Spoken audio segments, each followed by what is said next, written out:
تلاوت کی ہوئی آیتیں 13واں پارہ سورہ یوسف آیت نمبر 80 ہے۔ گویا پارے کا چوتھا رکوع شروع ہو رہا ہے اور سورت کا 10واں رکوع شروع ہو رہا ہے۔ اس سے پہلے یہ بحث آئی تھی کہ جب بھائیوں نے دیکھ لیا کہ کسی حال میں بنیامین کو پکڑ لیا گیا ہے، چھڑانا مشکل ہے، تو انہوں نے ایک تجویز پیش کی کہ اس کو چھوڑ کر اس کے بدلے ہم میں سے کسی ایک کو روک لو، اتنا تو احسان کرو کہ ان میں سے کسی ایک کو پکڑ لو اور بنیامین کو چھوڑ دو، کیونکہ اس کو واپس لے جانے کا ہم نے وعدہ کیا ہے۔ حضرت یوسف کو تو انہی کو روکنا تھا، اس واسطے صاف صریح واضح الفاظ کہہ دیا، اللہ کی پناہ ہے کہ ہم کسی ایسے کو پکڑیں جو بے قصور ہو اور ایسے کو چھوڑ دیں جو قصوروار ہو، کرے کوئی بھرے کوئی، ایسا ہو ہی نہیں سکتا ہے۔ اگر ہم نے ایسا کر دیا تو ہمارا شمار ظالموں میں سے ہوگا۔ یہاں سے ان بھائیوں نے جب دیکھا کہ کسی حال میں چھٹکارے کی کوئی شکل نہیں ہے، بنیامین یہاں رہ جائیں گے، اب واپس جانا پڑے گا، تو مشورہ کیا۔ یہاں سے اسی مشورے کی تفصیل آ رہی ہے۔ فلما، پس جب، استیئسوا منہ، اس سے یعنی بادشاہ سے، یوسف سے، حضرت یوسف سے چھڑانے کے بارے میں مایوس ہو گئے کہ اب کوئی شکل نہیں ہے۔ استیئسا کے معنی مایوس ہونا، بلکہ اردو کا مایوس بھی اسی سے نکلا ہے۔ استیئسا مایوس، نا امید ہو گئے، منہ اس سے یعنی یوسف سے کہ کسی حال میں راضی نہیں ہوں گے۔ خلصو تو تنہائی میں، خلصو کے معنی مخلص ہوئے یعنی سر جوڑ کے بیٹھے، نجیہ سرگوشی کرتے ہوئے کیا کیا جائے، وہاں جواب کیا دیا جائے، اپنے والد سے جو ہم نے وعدہ کیا ہے کیا منہ دکھایا جائے، یہ ہے خلص و نجیہ، تنہائی کا مشورہ۔ قال کبیرہم، ان میں سے بڑے نے کہا، یہ بڑا کون ہے؟ تین قول ملتے ہیں، ایک قول تو ہے یہودا ہے، دوسرا ہے روبیل ہے، تیسرا ہے شمعون ہے۔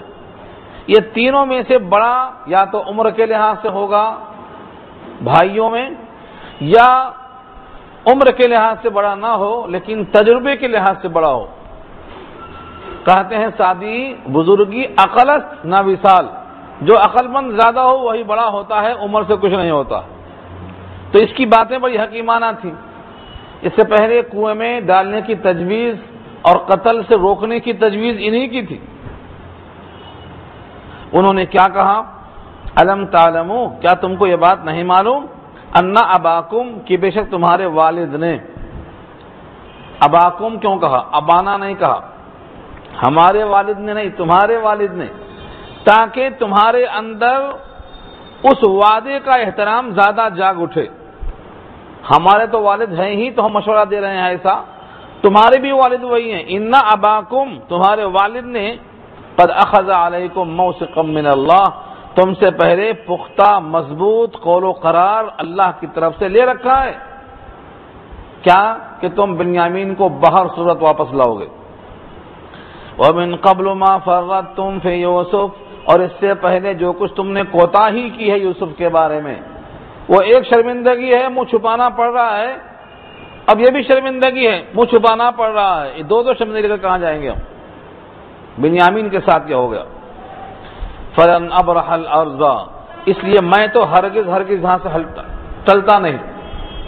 فَلَنْ أَبْرَحَ الْأَرْضَ، سو میں تو اس زمین سے ٹلتا ہی نہیں، یہیں پڑا رہوں گا، حتیٰ یہاں تک کہ یأذن لی، اجازت دیں مجھ کو ابھی میرے والد کہ ہاں آ جاؤ، او یحکم اللہ لی، یا اللہ میرے لیے کوئی فیصلہ کر دیں۔ اللہ کے فیصلہ کرنے کا مطلب یہ ہے کہ کوئی صورت نکل آئے کہ بنیامین کو ساتھ لے کر جا سکوں، کوئی فیصلہ اللہ کا آ جائے، بادشاہ کو رحم آ جائے، کوئی صورتحال موافق بن جائے، وہو خیر الحاکمین، اور وہ بہترین فیصلہ کرنے والا ہے۔ یہ وہی بھائی ہیں جنہوں نے اس سے پہلے ظلم پر ظلم کیا تھا اور اب اللہ سے بہتر فیصلے کی امید رکھ کے بیٹھے ہیں۔ یعنی عام طور سے انسان جب مظلوم ہوتا ہے تب اللہ کو احکم الحاکمین تسلیم کرتا ہے اور خیر الحاکمین مانتا ہے، اور جب خود ظلم کرتا ہے جب اس کو احساس نہیں ہوتا۔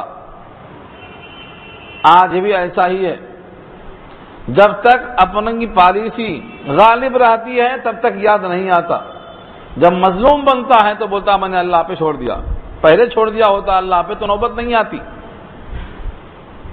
ان بھائیوں نے ظلم پر ظلم کیا تھا، جب یاد نہیں آیا لیکن اب ان کو یاد آیا۔ خیر، اگر شام کا بھولا ہوا واپس آ جائے تو بھی اس کو غنیمت سمجھنا چاہیے، اب بھی تو اللہ کے فیصلے پر راضی ہو جاؤ۔ ارجعوا الی ابیکم فقولوا، تم لوگ لوٹ جاؤ اپنے باپ کی طرف یعنی یعقوب کی طرف اور جا کر ان سے کہو یا ابانا، اے ہمارے باپ، ان ابنک سرق، بے شک آپ کے بیٹے نے چوری کی، وما شہدنا الا بما علمنا، اور ہم نے جو گواہی دی تھی کہ واپس ضرور لائیں گے، ہم نے تو وہی کہا تھا جو ہم کو معلوم تھا، ہم تو ظاہری حالات پر نگہبان تھے، اندر سے وہ چوری کریں گے پکڑے جائیں گے یہ ہمیں کیسے خبر ہو سکتی؟ آئندہ کا علم ہمارے پاس نہیں ہے، وما کننا للغیب حافظین، اور ہم نہیں تھے غیب کی حفاظت کرنے والے، ہمارے غیاب میں ہماری لا علمی میں چوری کر لیا، پکڑے گئے، دھر لیے گئے، ہمیں اس کا کوئی وعدے کا یقین نہیں تھا، ہم نے تو ظاہری طور پر وعدہ کیا تھا آپ سے کہ ہم لے کر آئیں گے۔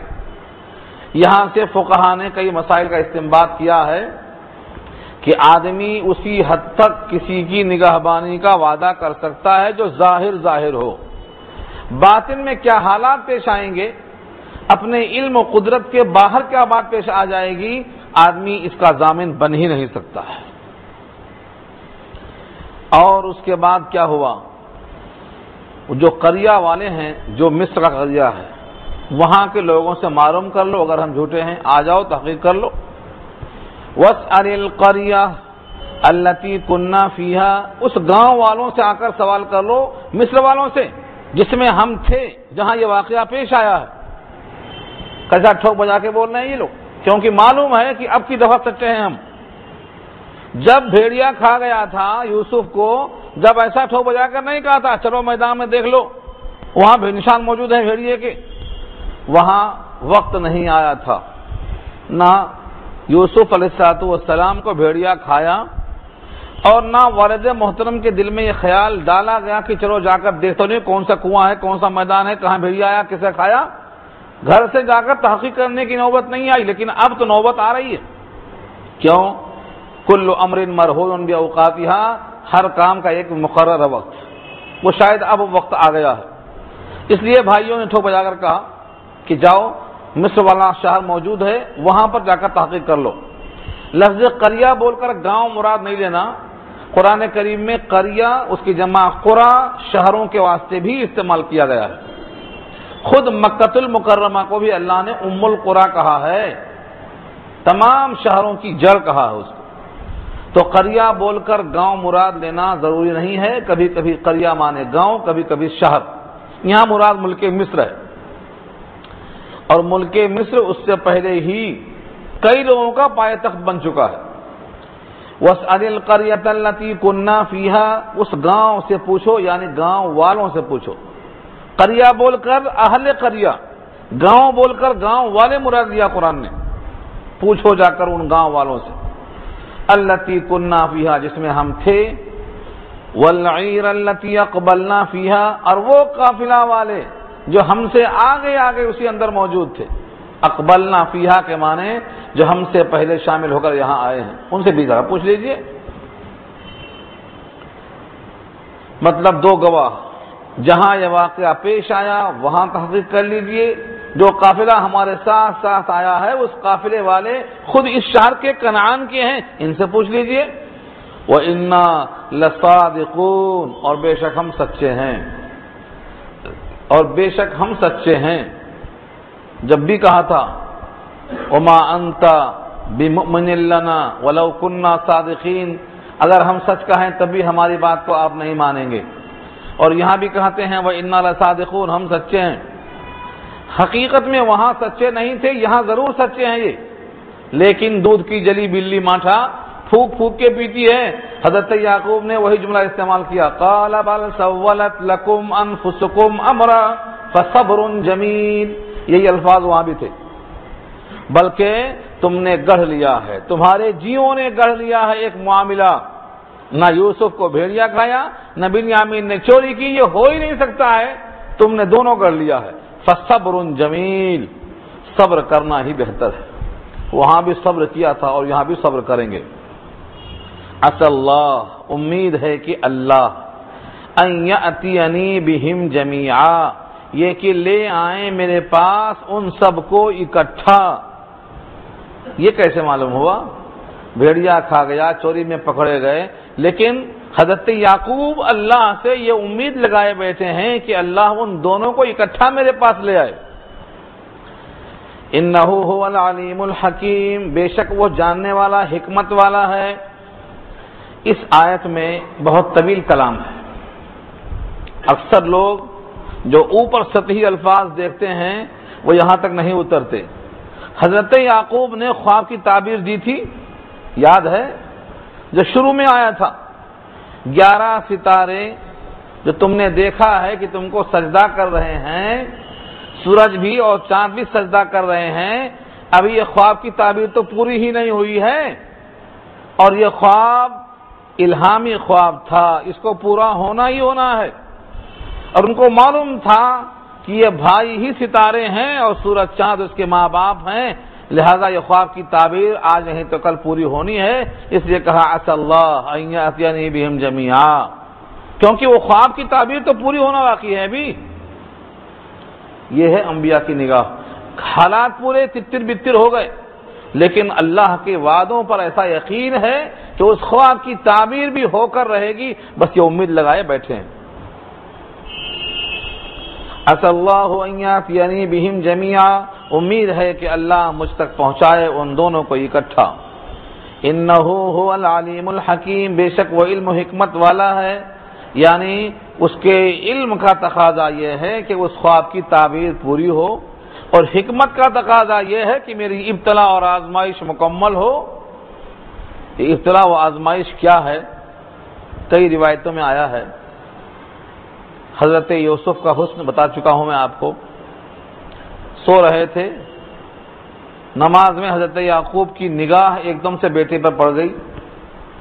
بیٹے کا خراٹا اپنے طرف متوجہ کر لیا. اللہ تعالیٰ نے فرشتوں سے کہا میرے جلال کی قسم کہ یہ میرا یعقوب میرے ایک بندے کی طرف اس وقت متوجہ ہو رہا ہے جبکہ میرے سامنے کھڑا ہے، اور میں اس کی طرف متوجہ ہوں. یہ کہ میرے سامنے میری موجودگی میں میرے غیر کی طرف توجہ ہو جائے، اور وہ بھی میرا مخصوص بندہ، میں اس کو برداشت نہیں کر سکتا. قسم ہے میرے جلال کی کہ اس بیٹے کو اس سے جدا کر دوں گا، اور اس کی وہ آنکھیں جس نے مجھے چھوڑ کر مخلوق کی طرف دیکھا ہے اس کو سفید کر دوں گا. اللہ تعالیٰ نے جو وعدہ فرمایا یہ وعدہ پورا ہو رہا ہے. یہ ابتلا اور آزمائش ہے. اتنے طویل عرصہ تک نہ خط لکھا، نہ اپنے حالات کو واضح کیا. بھائی آئے تو ان کو باخبر نہیں کیا. لکھا ہے قرطبی نے اس کی ایک ہی وجہ ہے کہ اللہ نے منع کیا تھا کہ اپنے حالات ظاہر نہ کریں، ابھی وقت نہیں آیا تاکہ ابتلاء یعقوب کامل ہو جائے. اس طرح چلتا رہا. وَتَوَلَّى عَنْهُمْ، اور منہ پلٹایا ان سے، یعنی بھائیوں سے. پھیر لیا منہ. جب کوئی آدمی شدت غضب میں ہوتا ہے اور جن کے ذریعے سے بری خبر ملتی ہے تو اس کی طرف سے رخ پھیر لیتا. وَتَوَلَّى عَنْهُمْ، ان سے منہ پلٹا لیا. وقال، اور بول پڑے، یا اسفا علی یوسف، ہائے افسوس یوسف پر، ہائے افسوس یوسف پر. وَابْيَضَّتْ عَيْنَاهُ مِنَ الْحُزْنِ وَهُوَ كَظِيمٌ، اور سفید ہو گئیں ان کی آنکھیں. وَابْيَضَّتْ، سفید. بیضا انڈے کو بولتے ہیں، ہم کو سفید ہوتا ہے. بیوض جمع ہے. نبی صلی اللہ علیہ وسلم کا جو گنبد ہے جو آج خضرا ہے، یہ کبھی زرقا تھا، اس سے پہلے بیضا تھا۔ پہلے گنبد بیضا تھا سفید رنگ، بعد میں گنبد زرقا ہوا نیلا رنگ، اس کے بعد گنبد خضرا ہوا ہرا رنگ۔ تو بیضا سفید ہی کو بولتے ہیں۔ وَبِيَضَّتْ عَيْنَاهُ، ان کی آنکھوں کی پتلیاں زیادہ رونے سے سفید ہو گئیں۔ لکھا ہے شارحین نے، آنکھیں پتلیاں جب سفید ہو جاتی ہیں تو بینائی کمزور ہو جاتی ہے یا پوری چلی جاتی ہے۔ چنانچہ 6 سال کا وقفہ گزرا ہے بینائی کے بغیر یعقوب کا، 6 سال کا زمانہ۔ کیوں تو فراق کا زمانہ 40 سال کا ہے اور ایک قول کے مطابق 80 سال کا ہے، لیکن یہ بینائی کے چلے جانے کا زمانہ 6 برس کا ہے۔ ایک بینا آدمی اگر نابینا ہو جائے تو اس کا جینا کتنا مشکل ہو جائے گا۔ 6 سال گزار دیا۔ وَبِيَضَّتْ عَيْنَاهُ، ان کی آنکھیں سفید پڑ گئیں۔ کیوں؟ من الحزن، غم سے۔ من الحزن، حزن کہتے ہیں گزشتہ کسی غم کو۔ سابق میں ایسا واقعہ پیش آ گیا کہ اس کا غم کھایا جا رہا ہے، اس کو حزن کہتے ہیں۔ اور آئندہ کوئی اگر غم پیش آنے والا ہے تو اس کو حزن نہیں کہیں گے، اس کو کیا کہیں گے؟ یحزنون، اس سے نہیں بنا ہے۔ ہمیشہ ماضی والے غم کے لیے جو گزرا ہوا غم ہے اس کو حزن کہیں گے، اور جو آئندہ ہو اس کے لیے اندیشہ اور فکر مندی کی علامت جو اردو میں استعمال ہوتی ہے۔ اللہ اکبر، یوسف نے اس غم کو چھپایا، کسی سے کہا نہیں۔ اگر کسی سے کہہ دیں، حدیث میں آتا ہے یہ بے صبری ہے۔ اپنے شکوے کو صرف اللہ سے بیان کرنا، کسی اور سے بیان نہ کرنا، یہ صبر ہے۔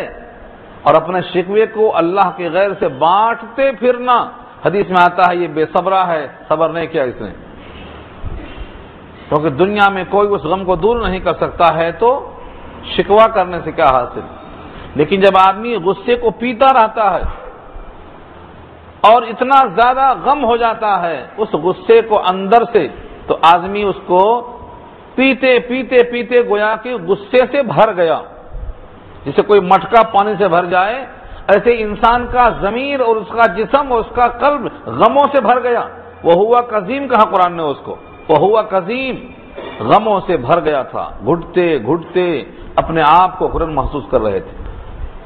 ایک فارسی کا شاعر کہتا ہے، مرا دردیست اندر دل اگر گویم زباں سوزد، اگر دم در تسم، اگر دم در قسم ترسم کی مغز استخوان سوزد۔ ایسا اندر کڑھن ہے، ایسا درد و اضطراب ہے کہ میں زبان پہ لاؤں تو زبان جل جائے، اور اندر رکھوں باہر نہ نکالوں تو میری ہڈیوں کے گودے جل جائیں۔ اضطراب۔ اس طرح 6 سال تک گھٹتے رہے۔ وہ ہوا قزیم، غصے کو پیتے رہے۔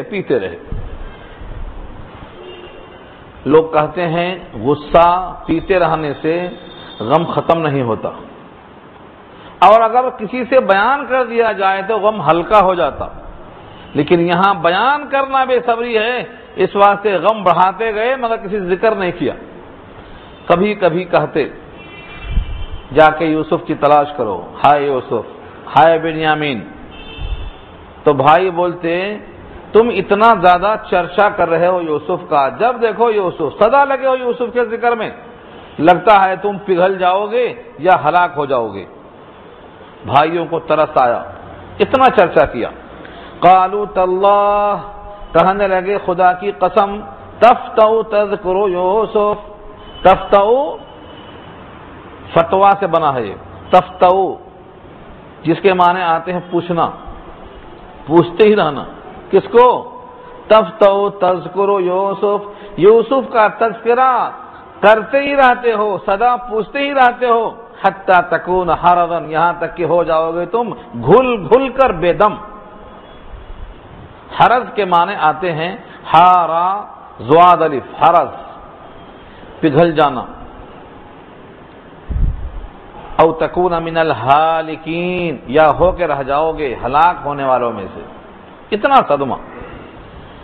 حضرت یعقوب فرماتے ہیں کہ دیکھو تم سے میں شکوہ نہیں کرتا ہوں۔ قال انما اشکو بثی وحزنی الی اللہ، اس کے سوا کچھ نہیں کہ میں شکوہ کرتا ہوں اپنے رنج و غم کا اور اپنے ملال کا اللہ کی طرف.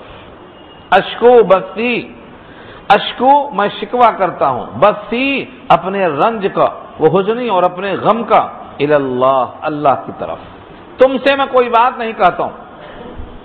وَأَعْلَمُ مِنَ اللَّهِ مَا لَا تَعْلَمُونَ، اور میں جانتا ہوں اللہ کی طرف سے وہ باتیں جو تم نہیں جانتے ہو. یہ بہت اہم جملہ ہے. وَأَعْلَمُ، میں جانتا ہوں اللہ کی طرف سے وہ باتیں جو تم نہیں جانتے ہو. وہ کیا ہے؟ ہو سکتا ہے وہی آئی ہو کہ ابتلا و آزمائش ختم ہونے والی ہے، یا وہی کسی فرشتے کے بغیر آئی ہو، الہام جسے کہا جاتا ہے، یا پھر اس تعبیر کو جو خواب کی تعبیر ہونے والی ہے اس کا وقت بہت قریب آ چکا ہے. یہ سب چیزیں اس کے اندر احتمال رکھتی ہیں کہ میں اللہ کی طرف سے جانتا ہوں. یہ بھی جانتا ہوں کہ اللہ تعالیٰ ایک حد تک کسی بندے کو آزمائش میں ڈالتے ہیں. یہ بھی جانتا ہوں کہ ایسی کوئی رات نہیں ہے جس کے بعد صبح نہ ہو، اس لیے لگتا ہے اب صبح کا وقت آنے والا ہے اور یعقوب کا غم چھٹنے والا ہے. یہ اللہ سے امید ہے، صبر ہے، اور شکوہ بھی اللہ کی طرف ہے. خود نبی صلی اللہ علیہ وسلم بھی شکوہ اللہ کی طرف کیا ہے. طائف میں جب پتھرا ہوا تو آپ نے اپنا شکوہ اللہ کی طرف کیا تھا. اللہم اشکو الیک ضعف قوتی وقلت حیلتی وہوانی علی الناس. حضور نے بھی شکوہ اللہ کی طرف کیا. یہاں سے معلوم ہوتا ہے ہر اس بندے کو جو اللہ کو سب سے زیادہ طاقتور مانتا ہو، اللہ کو سب سے زیادہ رحم والا مانتا ہو، اللہ کو سب سے زیادہ علم والا حلم والا جانتا ہو، اس کو اپنا شکوہ اللہ سے ہی کرنا چاہیے. یا بنی یذهبوا، اے میرے پیارے بیٹو جاؤ، اذهبوا جاؤ، فتحسسوا جا کر تلاش کرو. تحسس اور تجسس، تجسس کے معنی آتے ہیں نگاہیں چوکنا رکھ کر کسی پر نگرانی کرنا، یہ تجسس ہے. اور تحسس کے معنی قریدنا کس مقام پر ہو سکتا ہے، یعنی جس کی خبر نہ ہو اسے ڈھونڈنا. بھیجا جاؤ تلاش کرو. اور ایک نہیں کہ خالی بنیامین کو جا کر لاؤ، کہا فتحسسوا من یوسف واخیہ، یوسف کی تلاش کرو، اس کے بھائی کی تلاش کرو. ولا تیأسوا من روح اللہ، اور مایوس مت ہو اللہ کی رحمت سے.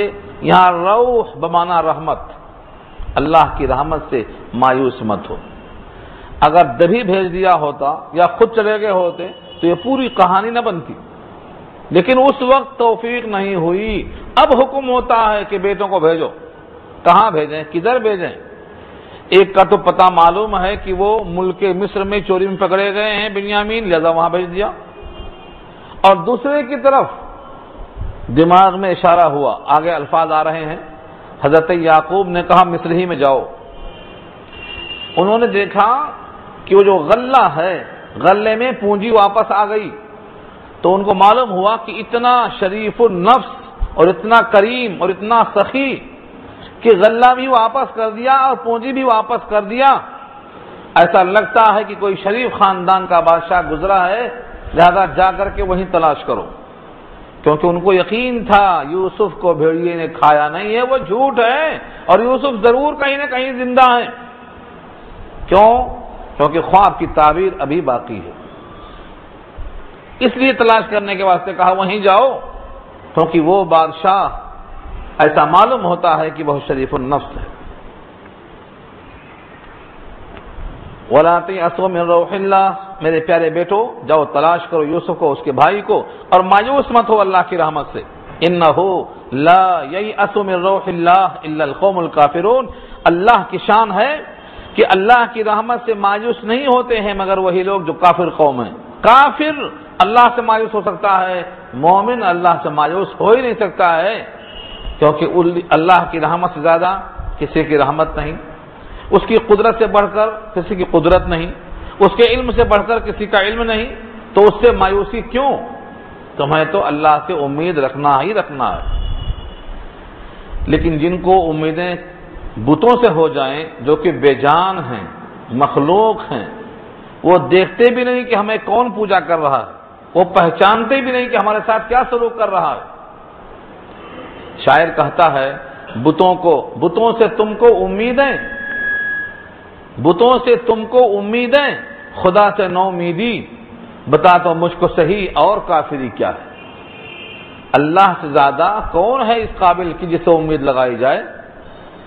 کس کے انعامات تم پر زیادہ ہیں اللہ سے؟ اس وقت سے تم کو اللہ جانتے ہیں جب تم کچھ بھی نہیں تھے، ناقابل ذکر تھے، زمین کے ذروں میں تھے اور خون کے قطروں میں تھے اور منی کے جرثوم میں تھے اور ماؤں کے رحم میں تھے، اس وقت سے تم پہ کرم کرتے ہوئے آ رہے ہیں۔ وَقَدْ خَلَقَكُمْ أَطْوَارًا، ہر اسٹپ پر تمہاری مدد کرتے ہوئے آ رہے ہیں، تمہیں اللہ سے امید نہیں؟ اس لیے جاؤ۔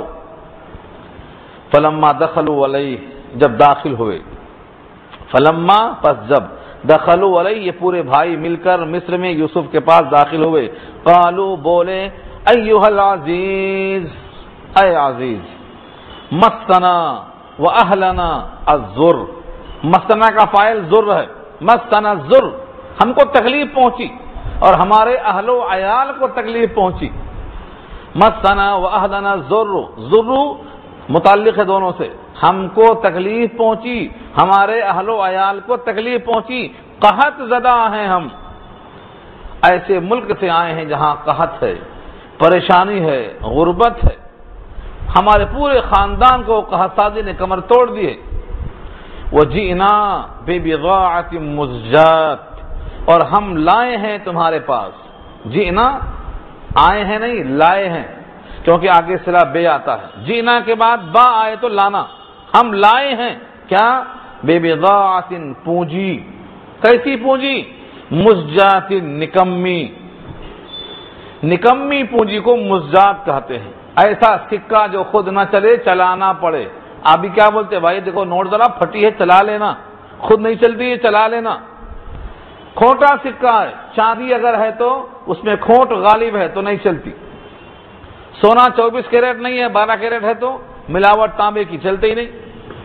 تو یہ کوئی سکہ ایسا تھا جو خود نہیں چلتا، نکما ہے، چلا لینا اس کو، یعنی ہمارے پاس اس سکے کے علاوہ جو کہ ناقص ہے، نکما ہے، اور ہمارے پاس کوئی چیز نہیں ہے، اس کے وجہ سے ہمارے غلے کی تول میں کمی نہ کرنا، فَأَوْفِ لَنَا الْكَيْلَ، ہمیں ناپ کر پورا پورا غلہ دینا، اوفی وفا کرنا، پورا دینا، لَنَا الْكَيْلَ ناپ میں تول میں کوئی چیز کم نہ کرنا، وَتَصَدَّقْ عَلَيْنَا اور ہم پر صدقہ سمجھ کر دے دیجئے، وَتَصَدَّقْ عَلَيْنَا اور ہم پر خیرات سمجھ کر عطا کر دیجئے۔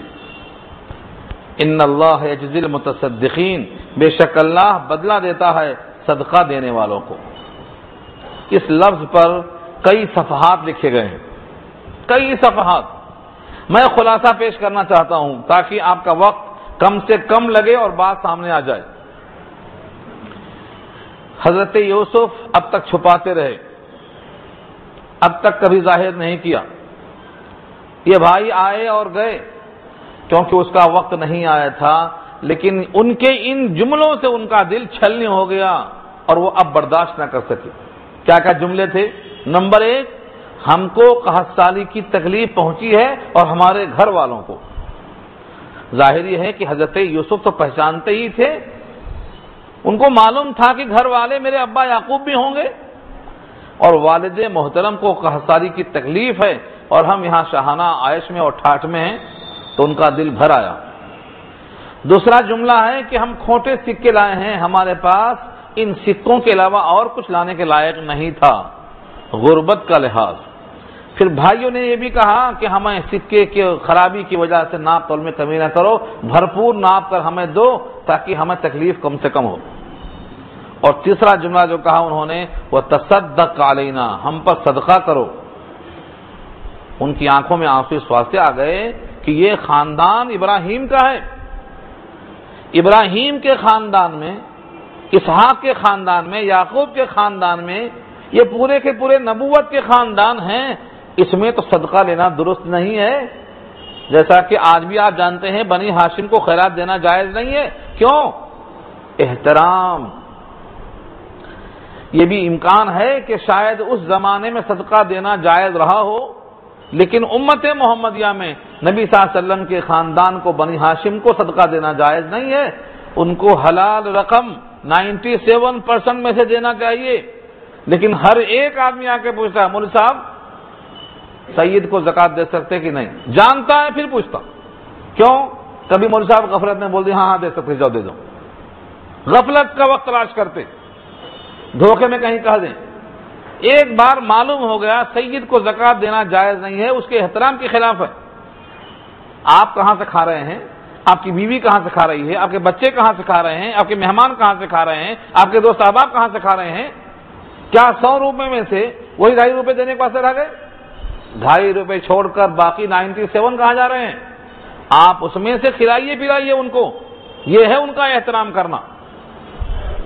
لیکن یہ نہیں کہا جا سکتا ہے کہ وہاں بھی صدقہ حرام تھا، ہو سکتا ہے وہاں جائز ہو.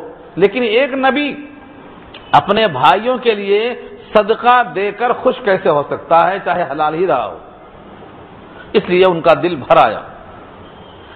اور دوسری بات، انہوں نے یہ نہیں کہا کہ اللہ آپ کو اس کا بدلہ دے گا آخرت میں، کیونکہ ان بھائیوں کو خبر نہیں تھی کہ عزیز مصر مومن ہے کہ غیر مومن، اسے کیا پتا. اس لیے ایسا جملہ استعمال کیا جو دو طرف بھی جا سکتا ہو. بے شک اللہ بدلہ دیتے ہیں صدقہ دینے والے کو، دنیا میں بھی بدلہ دیتے ہیں، آخرت میں بھی بدلہ دیتے ہیں، دونوں اس کا امکان ہے. مومن ہے تو آخرت میں ملے گا، اور مومن نہیں ہے تو دنیا ہی میں دے دیا جائے گا. صدقے کا صلہ مل کے رہتا ہے، یاد رکھ لو. الصدقۃ تطفئ غضب الرب، رب کا غضب ٹھنڈا ہو جاتا ہے. الصدقۃ تطفئ غضب الرب، اس سے معلوم کیا ہوا؟ صدقہ دیتے رہنا چاہیے. صدقہ دینے سے مراد یہ نہیں کہ بکرا ہی کاٹنا صدقہ ہے. لوگ سمجھتے ہیں بکرا دیں گے تو صدقہ ہے، نہیں تو نہیں ہے، ایسا نہیں ہے. صدقہ اگر ایک کھجور چیر کر آدھا دینے پر قادر ہیں تو دے دینا. حضور نے فرمایا اتقوا النار ولو بشق تمرۃ، تم اللہ کی آگ سے اپنے آپ کو بچاؤ اگرچہ کھجور کی آدھی شق دے کر ہی بچ سکتے ہو. اس کا مطلب کیا ہوا؟ کم سے کم جو حیثیت ہے وہ بھی دینا اور دیتے رہنا. یہ تمام باتیں سن کر یوسف کا دل بھر آیا اور وہ برداشت نہ کر سکے چھپانے کے موقف کو، اور ان کے اندر کا جو ایمان تھا، نور نبوت چمک اٹھا، اور دل میں خیال آیا کہ شاید اب ابتلا آزمائش ختم ہو گئی، اب ملنے کا وقت آ چکا ہے. یہاں اگلی آیت سے پہلے میں ایک اور حدیث سنا دوں. صاحب قرطبی لکھتے ہیں کہ حضرت یوسف جانتے نہیں تھے، وہ عزیز مصر کوئی نیک آدمی ہے، غلہ بھیجا، پونجی بھی دے دیا، اور کبھی بھی کچھ ایسی ویسی بات نہیں کہا. تو انہوں نے ایک خط لکھا تھا، حضرت یعقوب نے عزیز مصر کے نام پہ ایک خط لکھا. اس خط کے مضمون بہت طویل ہیں، میں خلاصہ پیش کرتا ہوں. خط کا مضمون تھا، یہ خط ہے یعقوب صفی اللہ کی طرف سے، جو بیٹے ہیں اسحاق ذبیح اللہ کے، اور جو بیٹے ہیں ابراہیم خلیل اللہ کے. یہ ان کی طرف سے خط جا رہا. یہاں اسحاق کے ساتھ ذبیح اللہ پہ اعتراض نہ کرنا، کیونکہ ذبیح اللہ تو اسماعیل ہیں، اسحاق ذبیح اللہ کیسے ہیں؟ آج بھی یہودیوں کا عقیدہ ہے کہ اسحاق ہی ذبیح اللہ ہیں. میں نے وعدہ کیا تھا یہ بحث انشاءاللہ آئے گی سورہ صافات میں، تب تک آپ انتظار کیجئے اس کا. اس خط میں ایسا ہی مضمون ہے، اور خط میں یہ لکھا کہ اللہ تعالیٰ کی طرف سے ہمارے پورے خاندان کی آزمائش ہو رہی ہے، اور ہم برسوں سے تکلیف میں ہیں، اس آزمائش کے دور سے گزر رہے ہیں. اس سے پہلے ہمارے بیٹے یوسف کے ساتھ ایسا واقعہ پیش آیا، پھر دوسرا بیٹا بنیامین جس کو آپ نے چوری کے الزام میں پکڑ لیا اور رکھ لیا، حالانکہ ہم نبوت کے خاندان سے ہیں، ہم چوری کرنا جانتے ہی نہیں. یہ خط لکھ کے چھوڑ دیا. حضرت یوسف کو اپنے والد کا یہ خط ملا، اور اس میں خاندان نبوت کا حوالہ دیا گیا، اور بچپن میں ان کے ساتھ جو واقعہ پیش آیا، اور انہی بھائیوں نے واقعہ وہ کیا تھا جو سامنے اب موجود تھے، اس واسطے اس خط کو دیکھ کر ان کا دل بھر آیا اور بول پڑے، بے چین ہو گئے۔ قال هل علمتم ما فعلتم بيوسف واخيه، کہا کیا تم جانتے ہو کہ تم نے کیا کیا تھا یوسف کے ساتھ اور اس کے بھائیوں کے ساتھ؟ اذ انتم جاہلون، جبکہ تم نادان تھے۔ جاہل مانے انجام سے بے خبر، اس خواب کی تعبیر سے بے خبر، اللہ جو فیصلہ کرتے ہیں وہ ہو کے رہتا ہے، اس نتیجے سے بے خبر۔ تم سمجھے تھے کہ تمہاری تدبیروں سے اللہ کا خواب بدل جائے گا، وانتم جاہلون، تم نادان تھے۔ یوسف کے جب ہونٹ ہلے اور لفظ یوسف ان کے منہ سے نکلا تو بھائیوں کو احساس ہوا ہو نہ ہو یہی یوسف ہے، ورنہ عزیز مصر کو یوسف کا حال اور ہم نے کیا سلوک کیا تھا پوچھنے کا کیا مطلب؟ وہ تو واقعہ یوسف ہی کو معلوم کہ ہم نے کیا کیا تھا، اور کسی کو نہیں معلوم تھا۔ کنویں میں ڈھکیلتے ہوئے کون تھا وہاں؟ یوسف تھے یا ہم تھے؟ اب ان کے ہونٹ سے یوسف کا لفظ سننا اور یہ پوچھنا ما فعلتم، تم نے کیا حرکت کی تھی، یہ پوری طرح واضح ہو گیا کہ ہو نہ ہو یہی یوسف۔ پھر سوال کر بیٹھے، قالوا اِنَّكَ لَأَنْتَ یوسف، کہنے لگے کیا بے شک آپ ہی البتہ یوسف ہیں؟ قال انا یوسف، کہا ہاں میں یوسف ہوں، وہذا اخی، اور یہ میرا بھائی بنیامین ہے۔ یہ دونوں جملے کیوں کہا؟ تاکہ ان کو پوری طرح یقین ہو جائے کہ جس کو ہم ڈھونڈنے نکلے ہیں دونوں اکٹھا موجود ہیں۔ اور یعقوب علیہ السلام کی وہ تمنا کہ اللہ دونوں کو اکٹھا ملا دے، اکٹھا ہم سے مل گئے اور دونوں سلامت ہیں اور دونوں بڑے اچھے موقف میں ہیں۔ اب یہ خوبیاں، یہ تخت شاہی کے تمام حشم اور خدم، نوکر اور چاکر، جاہو حشمت دیکھ کر اب کیا کہیں گے بھائی سوائے اعتراف کرنے کی غلطی ہو گئی؟ کیا کہہ سکتے ہیں یہ؟ اس واسطے ان تمام بھائیوں نے اس جملے کو سنا غور سے، یوسف کی زبان سے، انا یوسف وہذا اخی، میں یوسف ہوں، یہ میرا بھائی بنیامین ہے۔ قد من اللہ علینا، تحقیق کہ ہم پر اللہ نے احسان کیا۔ دیکھا آپ نے، من اللہ علینا، احسان کیا اللہ نے ہم پر۔ احسان کس پر نہیں کرتے اللہ؟ سب پہ اللہ احسان کرتے، لیکن جب دل شاکر ہوتا ہے تو احسان یاد آتے ہیں اور غموں کے زمانوں کے احوال بھول جاتے ہیں۔ لکھا ہے حسن بصری نے، اگر کوئی شخص نعمتیں پا کر خوشی کا اظہار کرنے کے بجائے ماضی کے غموں ہوئی کو بیان کرتا رہے تو ناشکرا ہے وہ۔ جس اللہ نے خوشیاں دے دی اس خوشی کو یاد نہ کرنا اور ماضی کے غم کا چرچا کرنا نعمت کی ناقدری ہے۔ حسن بصری کی رائے ہے۔ اس لیے حضرت یوسف نے ان تمام باتوں کو فراموش کر دیا، کنویں میں تھے، جیل میں تھے، مشقت میں ڈالے گئے، صرف ایک خوشی کا، من اللہ علینا، ہم پر اللہ نے احسان کیا۔ انہ من یتقی ویصبر، بے شک اللہ کی شان ہے جو ڈرتا ہو اس سے اور صبر کرتا ہو۔ مطلب دو صفتیں پائی جائیں تو اللہ کا احسان اپنے ساتھ سمجھتے رہنا ہمیشہ۔ دو صفتیں کیا ہیں؟ انہ من یتقی، جو تقوی اختیار کرے، گناہوں سے بچتا رہے، اللہ کا حکم نہ توڑے، ویصبر، اور حالات کیسے ہی بگڑ جائیں صبر کرتا رہے۔ دو صفتیں پائی جائیں، تقوی اور صبر۔ یہاں سے کوئی یہ نہ کہے کہ انہوں نے اپنا تقوی جتایا اور اپنا صبر جتایا، اور اپنا تقوی اور صبر جتانے کی چیز نہیں ہے۔ تقوی جتانا اور چیز ہے اور اظہار نعمت اور چیز ہے۔ اللہ نے کہا ہے وَأَمَّا بِنِعْمَةِ رَبِّكَ فَحَدِّثْ، اپنے رب کی نعمت کو ظاہر کرو۔ انہوں نے اللہ کے اس احسان کو ظاہر کیا اور یہ بتایا کہ اللہ کے اس احسان کی سب سے اہم وجہ پیش آئی کہ میں نے تقوی اختیار کیا اور صبر اختیار کیا، جیسا پیچھے آ چکا ہے۔ وَاتَّبَعْتُ مِلَّةَ آبَاءِ ابراہیم، میں نے اپنے آبا و اجداد ابراہیم کا مسلک اختیار کیا اور ترک کیا میں نے کیا؟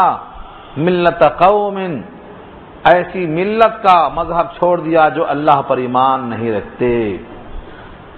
تو یہ اظہار نعمت ہے، تحدیث بالنامہ کے طور پر بیان کیا انہوں نے۔ فإن اللہ لا یضیع اجر المحسنین، بے شک اللہ ضائع نہیں کرتے محسنین کے اجر کو، اس کا پورا پورا صلہ دیتے، محسنین کا اجر ضائع نہیں کرتے۔ حضرت یوسف کی زبان سے اظہار ہو گیا، یہ اعلان ہو گیا، اب تمام چیزیں تشت اسبام ہو گئیں۔ اب ان بھائیوں نے اعلان کر دیا اپنی غلطی کا، اور اپنا جو کچھ کیا کرتوت تھا سامنے لا کر کیا اظہار کیا؟ قالوا تاللہ، کہنے لگے اللہ کی قسم، لقد آثرک اللہ علینا، اللہ نے آپ کو ہم پر ترجیح دیا، البتہ تحقیق اللہ نے تجھ کو تاثیر دیا، ترجیح دیا، علینا، ہمارے اوپر۔ ہم طاقتور تھے، بہادر تھے، مضبوط تھے، بڑے تھے، اسبا تھے، سب کچھ گھمنڈ تھا ہمیں، لیکن سچ یہ ہے کہ تم کو اللہ نے ہم پر ترجیح دیا۔ وَإِن كُنَّا لَخَاطِئِينَ، اور بے شک ہم ضرور خطا کار تھے، ہم خطا کار ہیں۔ اب کیا ہوتا؟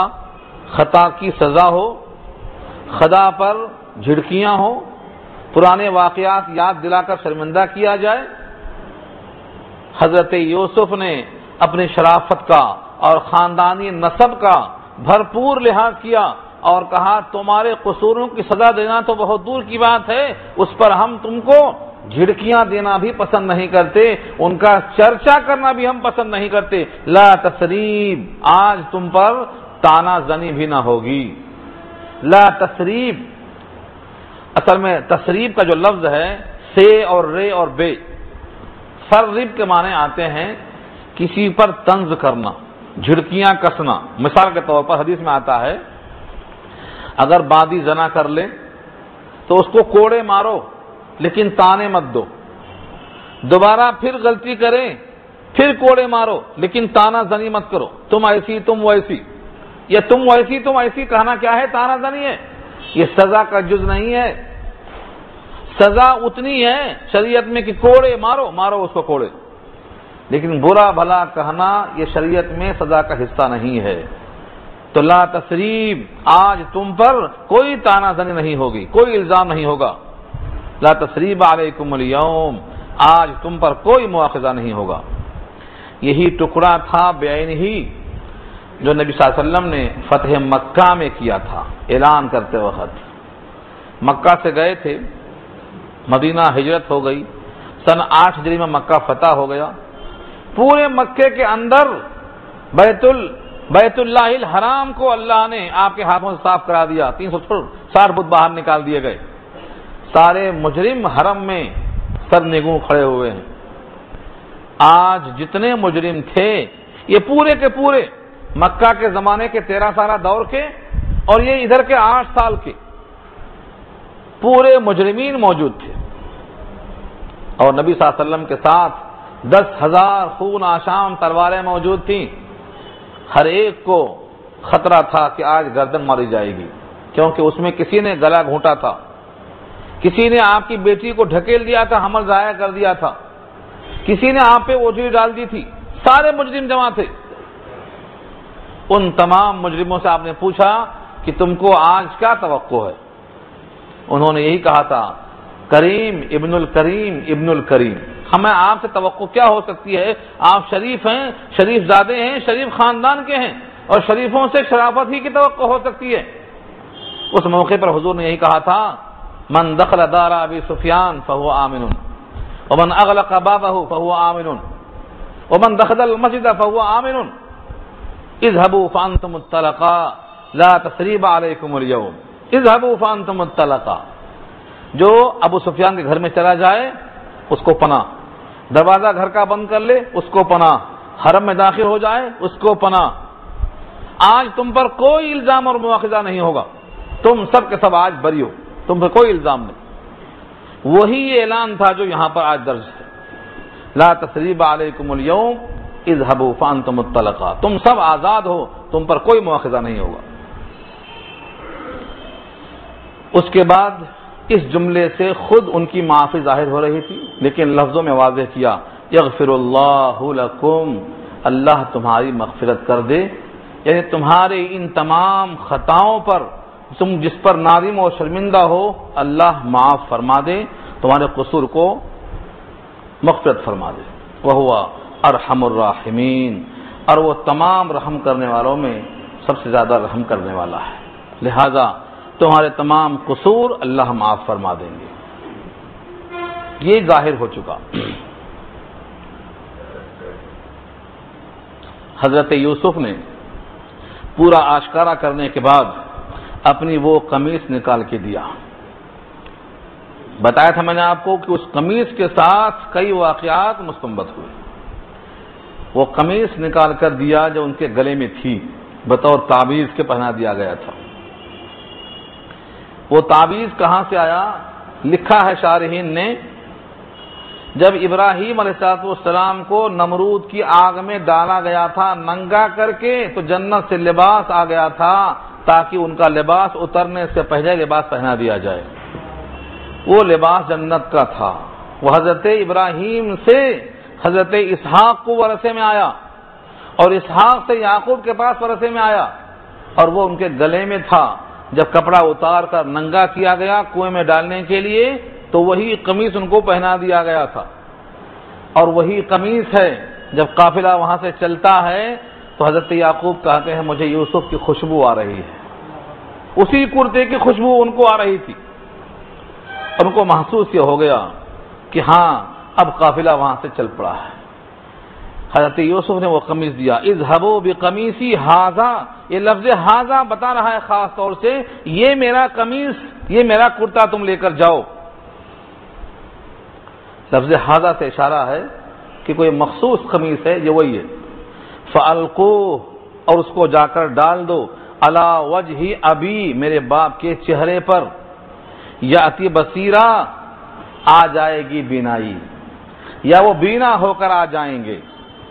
کوئی کرتا دنیا میں ایسا ہے کہ آنکھ پر ڈال دو بینائی لوٹ کے آ جائے؟ یہ کوئی خاص کرتا ہے جیسا میں نے ذکر کیا آپ سے، ورنہ کرتوں میں یہ تاثیر نہیں آ سکتی ہے کہ چہرے پہ رکھ دو بینائی واپس آ جائے، یہ ہو ہی نہیں سکتا۔ اللہ کے فضل و کرم سے اس 40 سالہ فراق کا دور ختم ہوا، اور 6 سال جو بینائی کے دوران مشقتیں تھیں، کلفتیں تھیں، وہ بینائی اس کرتے کے ڈالنے سے لوٹ کے آ جائے گی۔ اور آگے فرمایا وَأَتُونِي بِأَهْلِكُمْ أَجْمَعِينَ، اور تم لے آؤ تمہارے پورے گھرانے کو اکٹھا، سب کو ساتھ لے آؤ۔ اب یہ موقع ہے کہ پورے بھائی خوش خوش جا رہے ہیں اور قمیص لے کے جا رہے ہیں۔ ابھی یہاں سے قافلہ نکلا بھی نہیں تھا کہ وہاں آواز آنا شروع ہو گئی، یوسف کی خوشبو مجھے آتی ہے، اگر تم لوگ مجھے دیوانہ نہ کہو تو میں عرض کرتا ہوں۔ تم لوگ کہو گے کہ زمانہ ہوا بھیڑیا کھا گیا اور تم کو اب ان کی خوشبو آ رہی ہے، تم کہو گے تم تو پرانی گمراہی میں ہو، پرانی محبت و چاہت میں ہو، مگر حقیقت یہ ہے کہ مجھے کرتے کی خوشبو آ رہی ہے، یوسف کی خوشبو کو میں محسوس کر رہا ہوں۔ ادھر سے قافلہ چلا، ادھر سے خوشبو کا اظہار ہوا۔ اب پورے کے پورے مل کر باضابطہ ملک مصر میں داخل ہوں گے، استقبال ہوگا، اور وہ 11 ستاروں کا خواب پورا ہوگا، سجدہ کیا جائے گا، اور سب کے سب خوشحالی کا اظہار فرمائیں گے۔ اگلے رکوع کا مضمون انشاءاللہ یہی ہے، اور